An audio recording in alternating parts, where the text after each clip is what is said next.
All right, we are back with training camp 7 in the books today. Today was definitely a little bit of lighter practice. Pads were on. With a surprise, Brock Purdy did return today and practice after practicing the day before the off day. So it's good to see Brock out there. We're going to get into the quarterback stuff. There's some interesting developments with that, and especially with how the reps were shared. But I do think it is important to note that there were a lot of guys missing today. No Trent Williams. And as a result, it really affected the offensive line. There's no Aaron Banks either.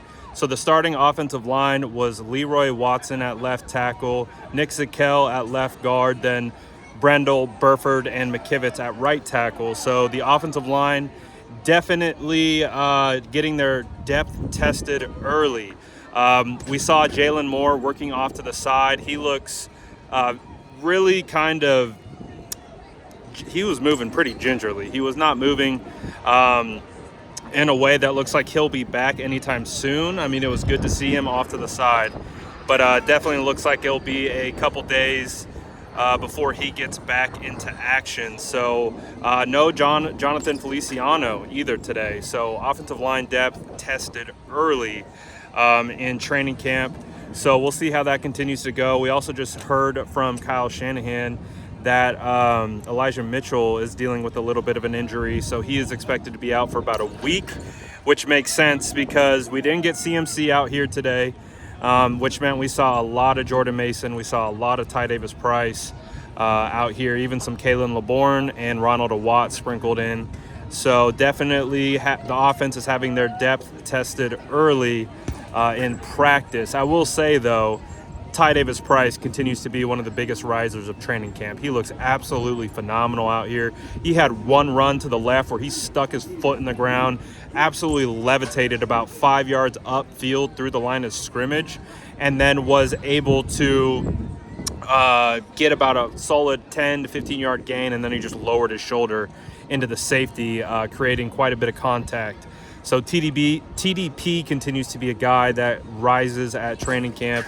Not only him, Jordan Mason looked solid today. Kalen LeBourne had some solid runs. I mean, the 49ers, even with no CMC or Elijah Mitchell today, was still able to get it done on the run game. Let's see, what other stuff we got before we get into the quarterbacks, huh? Well, I think it's time. Let's do it. Let's get into the quarterbacks. One of the interesting developments today with Brock Purdy practicing in pads, Brandon Allen did not receive a team period rep. So no, I know we've heard a lot about that. And getting an update right now, looks like Aaron Banks did not practice today because of a concussion. So that just came through. But with the quarterbacks, Brandon Allen didn't get a rep.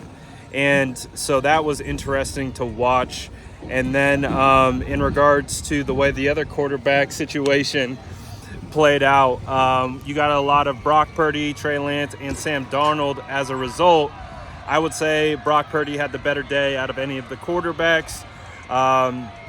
He had some pretty quality throws. I think one of the throws that I liked the most was actually a free blitz off the left side. You had George Odom come untouched, and it was kind of reminiscent of some of the plays he's had in the past. I think back to the Dolphins game when he had free rushers barreling down on him. He sensed it right away, got the ball out in a hurry, even adjusted his arm slot and arm angle to get the ball out quickly, accurately to Jordan Mason and dump off to the flat. Again, not a big play, but the process of the play of recognizing where the rush was coming from, getting the ball out in a hurry and accurate, and avoided a sack as a result. So it was a heavy blitz. He got out of it right away. Wasn't perfect on the day. He attempted to hit Deebo Samuel on a deep throw down the right sideline. I've heard it reported a couple different ways, but from my particular vantage point, it looked like the ball hit Deebo Samuel in the chest. Samuel Womack was in coverage right there. But again, seemed like a catchable ball, so might have been slightly underthrown, but from my vantage point, it looked like Deebo got his hands on it. Looked like he could have brought it down, but wasn't able to get it in.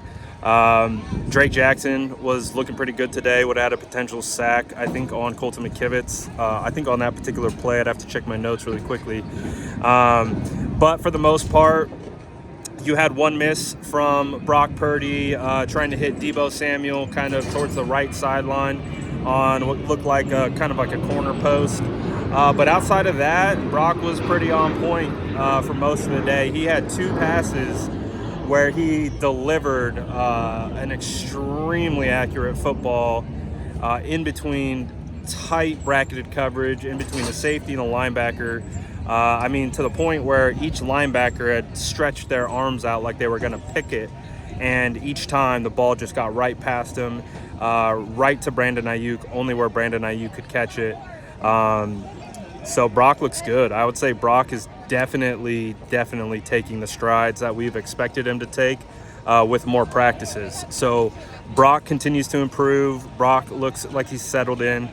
With Trey Lance, he looked really good to start the practice. I mean, he was calm, cool, collected, standing in the pocket, delivering some quality balls, whether it's over the middle. He had one to Willie Snead that was really nice on a play action.